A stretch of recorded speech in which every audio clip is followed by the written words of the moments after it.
Hello, and welcome back to Dark Cloud. I'm Chance, also known as Maras. In the last episode, we rearranged, we attempted to get all the Alta orbs, but I think we're missing one floor, but that's okay.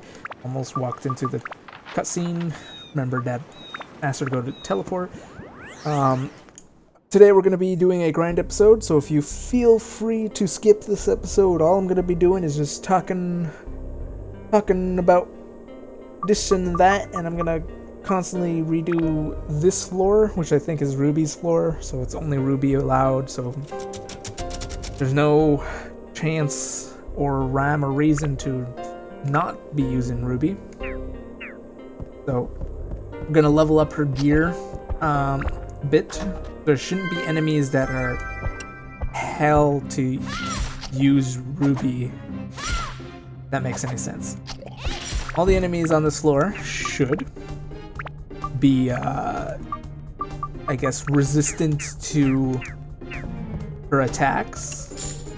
Pretty sure they make these floors simply for the fact that the character can defeat all the enemies just with themselves. Except for that one time when they added, like, dragons to Xiao's floor. Her exclusive floor. It was like, well, what do you think Xiao's gonna do with her slingshot? Kill the thing? Yes. But other than that, most of the enemies should be weak to what we can dish out, and we are going to literally just kick their asses. So let us get on down to wherever we need to go and kick their asses. Yeah. Ow.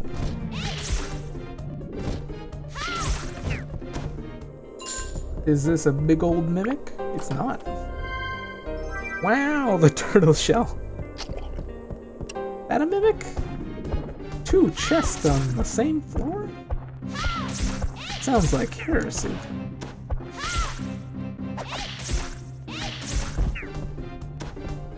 What? Really? That explosion! Success! And a Samshir for towing. Giving me things I don't need. See, that's the one thing.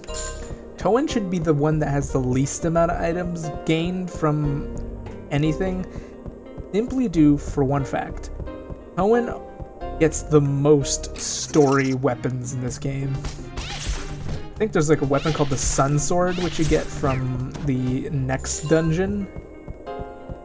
And then you get the Serpent Sword from the previous dungeon, and then there's the Wazal Sword from the Merchant from the previous dungeon, and there's the fact that you get to use Cohen for the longest amount of time, which means he has the most likeliness to have the best weapon in the game.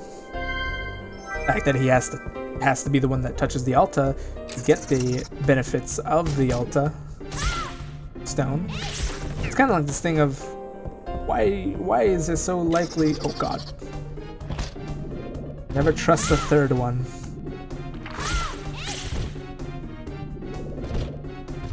Blind shot. Could have died. Probably not die per se, but I could have got really hurt there. Ahoy, me captain. Ooh, 200! 200 damage! Damn! Definitely want to give her one of the endurance boost stones. Yeah, let's bring up her magic to 60. She's stronger than Towen, actually, right? Yeah, he's at 54 and she's at 60 for her magic damage. I think that's what that means. Still got a long way to go, though. I don't think I have any more magic ups. Put onto these wind and speed, fire, mimic. Okay. Not diamond. Pearl. There. Endurance by 10, Thunder by 10, and Death by 10. And this one, right? Brings up Mage and Steel, and Endurance by 10. So, based on all of that, I kind of want to have the Ruby in. Not the Ruby, Pearl. For that Endurance, the Thunder damage, and not really for the Mage Killer, because I don't think you really need biased damage modifier or magic, at least. So, there's that.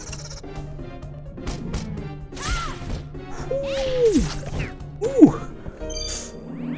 Damn. This damage. Definitely a contender over Xiao. Like, I could definitely see myself, if Xiao's weapon breaking, just switching to Ruby. Simply because Ruby's dishing out some damage. Very good damage comparative to Xiao. But the difference is Ruby has to charge her attacks, and charging your attacks is not that great. But with the way I'm doing it, it seems pretty good. I'm not gonna lie. Oops. That. Let's go one down and then leave the dungeon, sell some gear, and then come on back to kick some ass.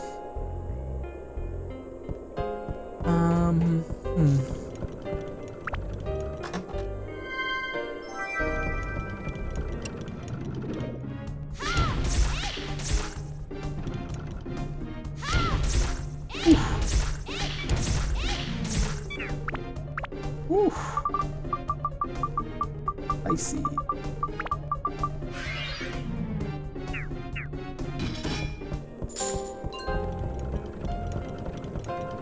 Oop, mimic.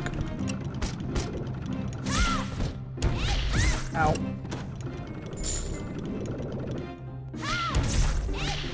You know what? I forgot that I was supposed to be kind of like telling a story right now. Mostly because I'm a bit rusty on the whole ordeal of speaking and playing. But let me tell you a story, shall I? About how I encountered something in D&D. Let's rack my brain. Okay, so this adventure was with a dungeon master who I started D&D with. One of my best friends. Y'all watching, then you know who ya. But yeah, this adventure was one of the more funny encounters of D&D, where in this adventure we basically, or the DM was basically resetting his world, and he made a story of how we're basically working for the government. The government saved all our lives, and we had the option of just becoming a citizen of the government or basically working for the government. And since we are adventurers, we're like, yeah, we'll work for you, you know. DM kind of recommended us working for them because the new economy is based on gold, and things were more expensive in this empire that we just joined. Money is, like, having a lot of money doesn't mean as much as it did in the previous campaign. Like, I had the most money in the previous campaign, and I wasn't rich in this new world kind of thing. So what ended up happening was, okay, money's not going to be the... being rich is not really going to be the biggest thing. So what we're going to do is we're going to join the government. We do jobs for the government, and how it would work is whatever treasure we found is ours, but the government wouldn't pay us for per job. How it would work is every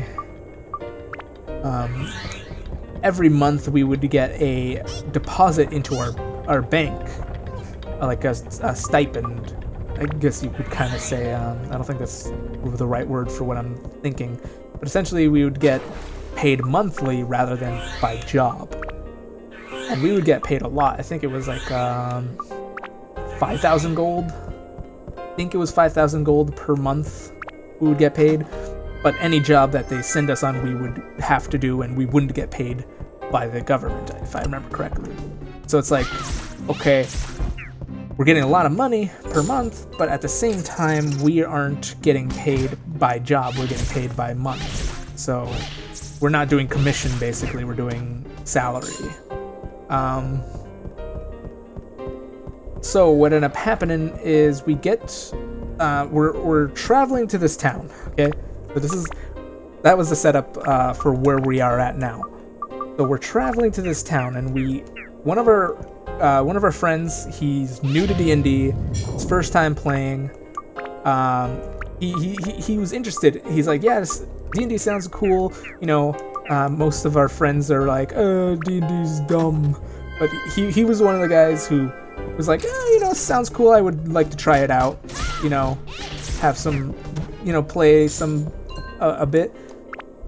So we're traveling to this new town. Our job is to acquire an artifact.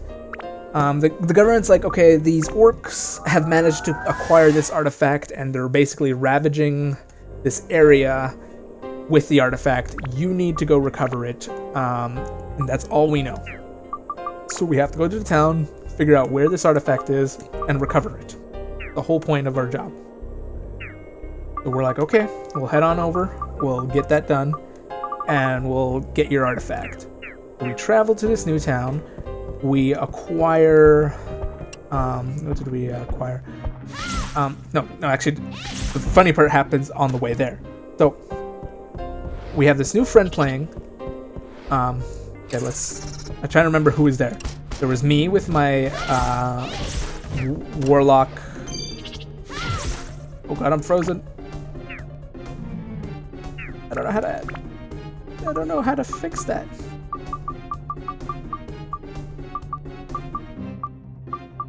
Holy water wouldn't do shit. I mean, the mighty healing would heal it, but I don't want to use that. Let's use it anyways. We have 3 of them. They're there for a reason. So there was my character, a elf warlock named Cedric. My friend Jeremy had his character Quiet, who was a ambiguous human in full plate armor barbarian. Essentially, it's like a character who enjoys pain, but who likes receiving damage, but didn't have who likes receiving damage but doesn't actually take damage due to the fact that they're playing a barbarian that halves all damage except for psychic damage, and they're wearing full plate armor with the proficiency, the feat proficiency that gives you the ability to wear full plate armor, which reduces all damage by 3 when wearing full plate armor. So it's the total, like, it was basically he built it so that he would receive the minimal amount of damage, but at the same time also would run into all damage, like purposely running into all damage. So it was kind of like a balance of, okay, he has a character that's ridiculously reducing damage, but at the same time is purposely trying to take damage. So there is that. There was Kogo, who was playing a cleric dwarf that was I don't remember if it was of Bahamut. Don't remember what god he was following, but yeah, he was playing a cleric dwarf, hill dwarf, so he had a lot of HP. And our other friend was trying out evil characters. He wanted to play an evil paladin, I think, or evil rogue or something. No, he wasn't an anti-paladin, he was playing an evil something. I think it was a rogue. He was playing an evil rogue. He wanted to try it out. He never played that archetype, I guess you could say, prior. He wanted to try out playing an evil character. So I think he was a rogue. He was like, and his background that he was criminal and he was wanted in certain areas, blah, blah, blah. So the DM's like, okay, cool. You're wanted in certain areas, so just be careful. But you're also working for the government, so most people won't actually, like, care, or they will care, but they won't be able to do much because you are working for the government. So it's like, okay, cool. I don't have to worry about the government coming after my butt, because, well, the government doesn't, well, they care, it's just, they won't, no one will deal with me because I'm working for the government, despite the fact that I'm already wanted. They'll see, well, he has the registry card. I think there were cards that says that he's part of the government's, like, task force. And so they couldn't touch him. And he was planning, oh yeah, I'm gonna be evil, I'm gonna do evil things, blah, blah, blah. And the other person was playing a Fallen Azamar Paladin. I think that's what the other person was playing.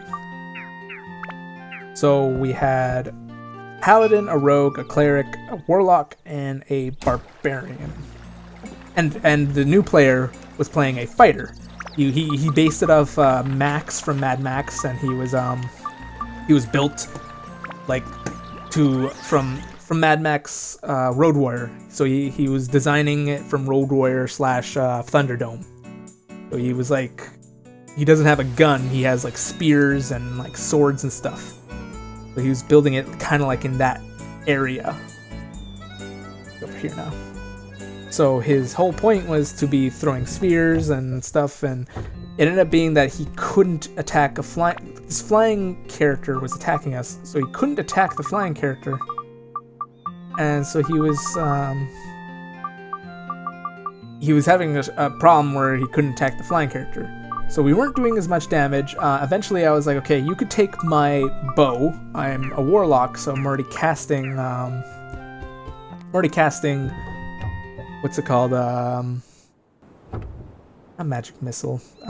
Eldritch Blast. I was already blasting the thing with Eldritch Blast. I'm already doing like D12 or D10, I think it was. D10. Yeah, it's a D10 per fire, and you get 2 at level 5, and we were level 5, so I'm already doing from a minimum of 2 to 20 damage, give or take, plus 4 from my charisma, because I had the invocation that lets you add charisma damage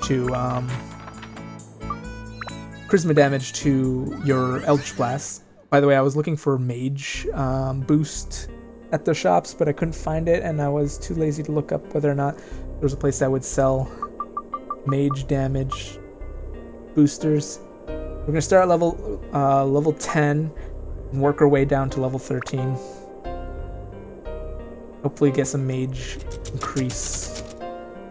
damage increases. If not, then I'll just add element damage or something to her kit,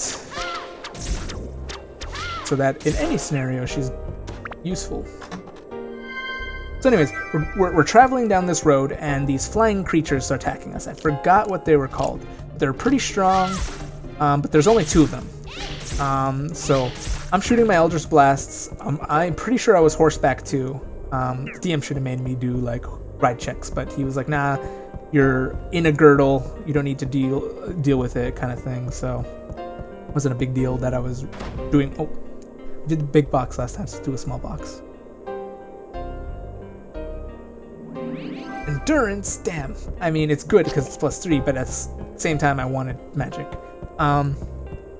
So I'm on horseback shooting Eldritch Blasts while the guy who's playing a Mad Max character, the fighter, was shooting spears at the top of the caravan. We had a carriage that we hired, and I had a horse. I think the rogue had a horse, and there was a Peace Bloom, which was a druid who was also there. I forgot about that. It wasn't the Azamar Paladin wasn't there. It was the druid. Peace Bloom who was there, because the Asmar came in the session after that. But anyways, yeah. So we play the fight. You know, it's going in favor of the enemy a bit, because our rogue is just getting his ass handed to him, because one, he doesn't have a ranged weapon. Two, the only way he could deal damage is getting within 10 feet of it and throwing a dagger at it. That was the only way the rogue could deal any damage to the creature. So it was literally just like kind of thing of, okay, he can't do anything, he's trying his best, but you know, you get the hand that's handed to kind of thing. So it ended up being where the rogue gets unconscious, but at the same time, the way he got unconscious was he got a talent attack. The creature got a talent attack, and with the talent attack, he was able. The bird eagle thing also gains a grapple, because it would talent attack you, damage you, grapple you, pull you near, and drop you. That was the whole point of the bird. That's all its attacks were. Majority of the time, the grapple would fail. This time, because the evil rogue, got grappled. God damn it! Because he got grappled, he got unconscious as he got grappled. So it's an automatic success for the grapple check. Because the God damn, I hate these cannons. It auto-successed because I have no healing items. Can I eat the bananas? Oh, you can.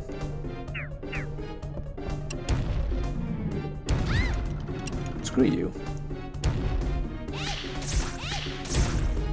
So he got grappled, the bird lifted him up, and because he lifted him up, he dropped him, and he hit the ground, and he took damage, but because of the rules of D&D, when you're unconscious, he took 2 auto fails, because I believe that's how it works. It's an auto crit if they're unconscious, and a crit does 2 fails. So he hits the ground. It's considered a critical, I believe. He takes 2 fails, and then when it comes to his turn, he rolls a 9, kills his character. So the first encounter this evil character has, he dies instantly. We bring him to the town.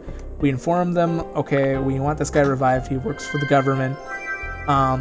Essentially, the government was like, I can't. It's not I can't. It's like, we won't revive him because he has wanted bounties on him. Or no, they revived him. They realized he was wanted, but because they had all control, like, because we had to leave to go find the axe, so we were busy looking for the axe. They revived him, realized he was wanted in this town, and essentially said, "Oh, we're claiming the bounty on him," and hung him. So it's essentially, we left him with the church, thinking he would be revived, and the government would pay for the fee, which they did. But the towns themselves killed him, because the character said, well,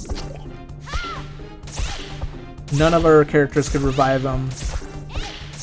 He didn't want to play him because clearly he built him wrong, and so the character ended up dying, just like that. He just ended up dying. Kind of sucked, but it's also D&D is a dice game, so when your character gets put on the chopping block, you're kind of like, well, it happens. Sucks that it happened such a way, because he literally just got dropped and then died. But it is what it is. And what ended up happening with the next session, what ended up happening was we were looking for the axe, but it was a side quest to find out where the orcs were. And this is where the anti-paladin Aridin, Azamar, not Aridin, the anti-paladin Azamar fallen guy came in. What ended up happening to him was we continued on, and some flesh worms came in, and he just failed all of his checks on the flesh worms. But when it came down to everything, he couldn't get the flesh worms out, and I was literally there like, I can't do anything. Like, the flesh worms are in him. I don't have any tools. The only thing I have is a dagger, and the only thing we could hope to happen is me stabbing the dagger and yanking it out. And he's like, yeah, do that. So it was kind of like this, okay, I have to make a dex check to hit the thing, and then like a dex check to hit it and all that, just so to get the thing out. Didn't get it out, and essentially these flesh worms are constantly eating away at this guy's heart, I believe it was. They're constantly eating away at his heart, and I think it's when a flesh worm successfully brings a person to 0, or its constitution to 0, the character dies. Goddamn, I fucking hate these goddamn cannons. I don't even have stand-in power. Yeah, I gotta leave the dungeon because I don't have stand-in power. Damn it. Ah, that sucks. Oh well. It happens. So he ended up dying to the flesh worms, and we were like, I can't believe it. 2 sessions in a row. 2 sessions in a row where a character died that was evil. So we said that, yeah, it's like, well, if you're playing an evil character, the chances of you dying rises tenfold. I'm gonna be right back. Continuing, so he ended up dying to the flesh worm, and he was evil. And then the next character, did she auto revive when we're out of? Yeah, she did. Then the next character, what ended up happening to him, it was Peace Bloom, the druid. We ended up finding the axe on the combat with orcs. Now, here's the thing about D&D. Orc combats are always questionable because you, as a DM, assume, well, they're not that strong. You know, orcs aren't actually that strong in D&D. But what ended up happening, when you fight orcs, you don't realize that they have a thing called, when they hit 0 HP, they come back. And when they come back, oh god, that hit so hard. Damn. Because proximity probably, but it's just like, wow. Orcs hit hard.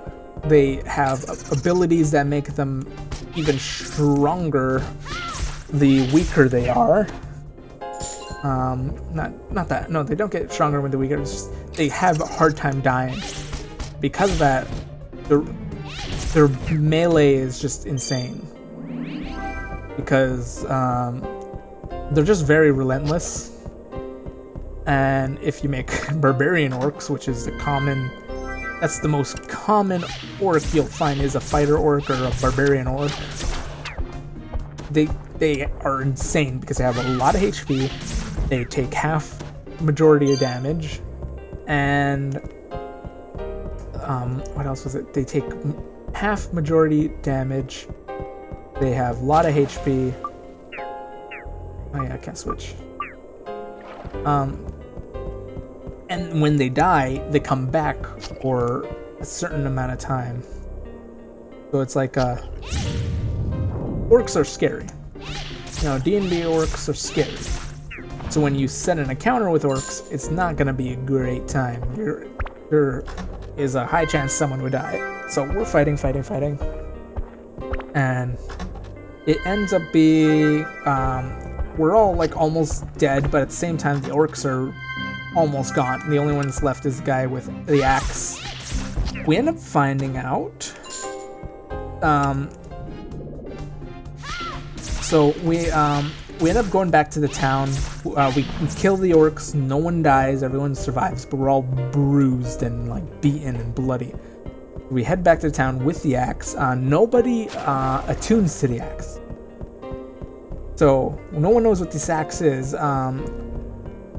The druid is the one that ended up getting the axe. I was the one that was going to get the axe, but last minute druid's like, I'm gonna roll initiative to see if I could perk up and grab the axe first, despite the fact that I was gonna get the axe.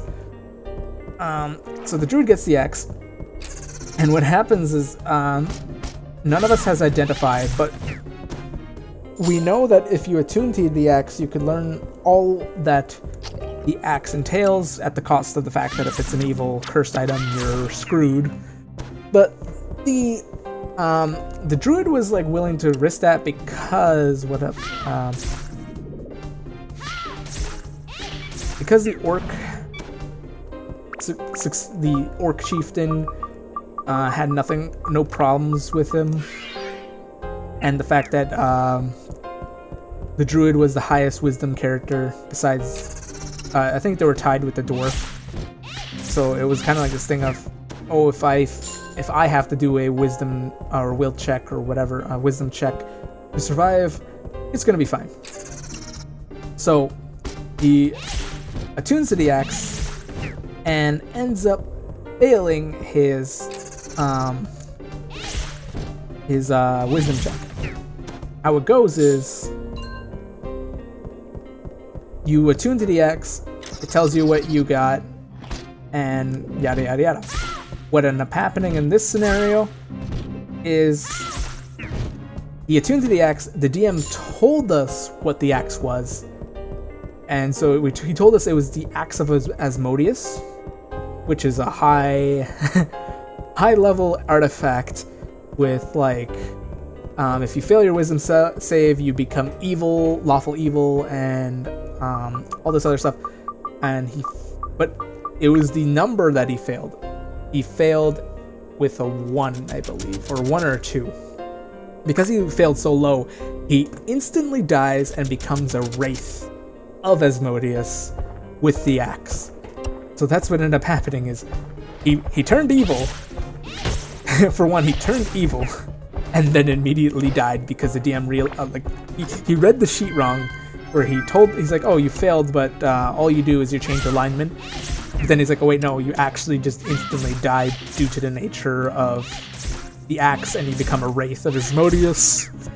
So it was another scenario where the character died, not because he was evil, but he turned evil because of that's what you're supposed to like. That's what's supposed to happen is you turn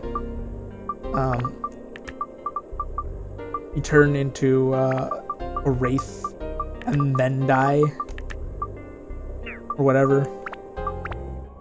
He turns into the wraith, dies, and he's evil. It's like this thing of, oh, sorry, you're evil now. Also, by the way, you're dead. And he ended up dying. So it was kind of like this story of, oh, you turned evil. Of course you're gonna die, kind of thing. Because, you know, the story in our D&D group was, if you turn evil, or if you are evil, you die. Because at this point, our DM has, not intentionally, killed off all the evil characters in his campaign. It was just kind of like the evil characters kind of bited it accidentally, and it became a running gag where the evil characters die. Also, I'm switching to Xiao, leveling up her final, like, she's so close to leveling up her weapon. So we're just gonna level it up to get an even number, because seems like we're not getting any magic-based upgrades for Ruby. Her weapon literally can only level up with magic, and so at this point, what we'll do is we'll work on Xiao because she's close to leveling up her weapon, and it just fits. Since at this point Ruby is stronger than Xiao, so leveling up Xiao a bit would be nice. That's what we'll do. Oh god.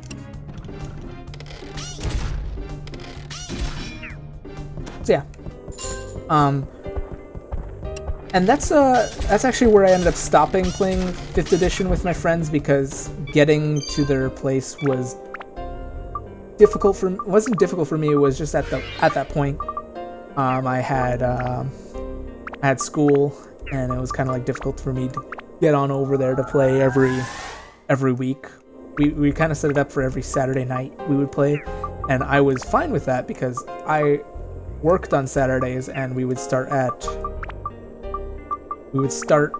play.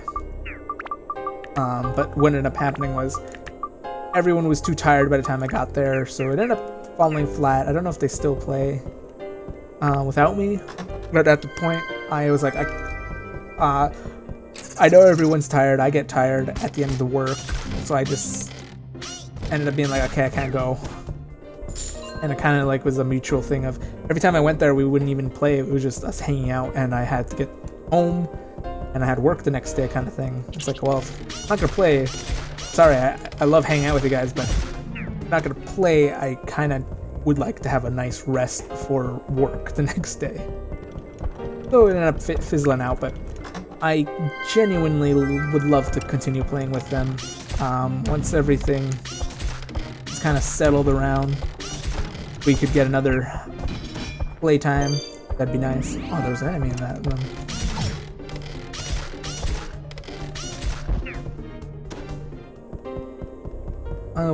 What I'll probably do is I'll run over there, kill that guy, exit the floor, and end the session, because although we didn't really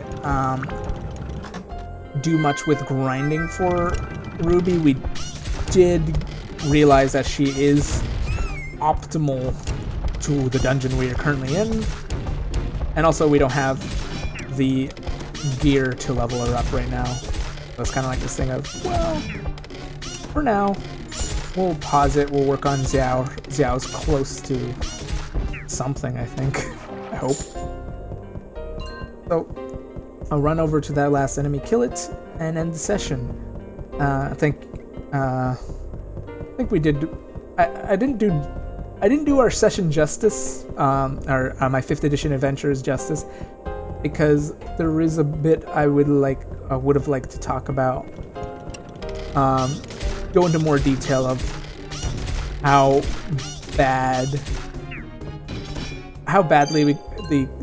the evil characters got beaten, because I simply said, oh, he died to the fleshworms, but no, it was like hours of us trying to heal him up, pull the worm out, and it was just constantly eating its way towards his heart until finally he died. It was like an hour-long struggle of us just trying to get the flesh-eating worms out. That's a story for another time, and I would like to thank you all for watching. I hope to stick around for the next episode recording session thingy, and I shall see you then. Bye-bye.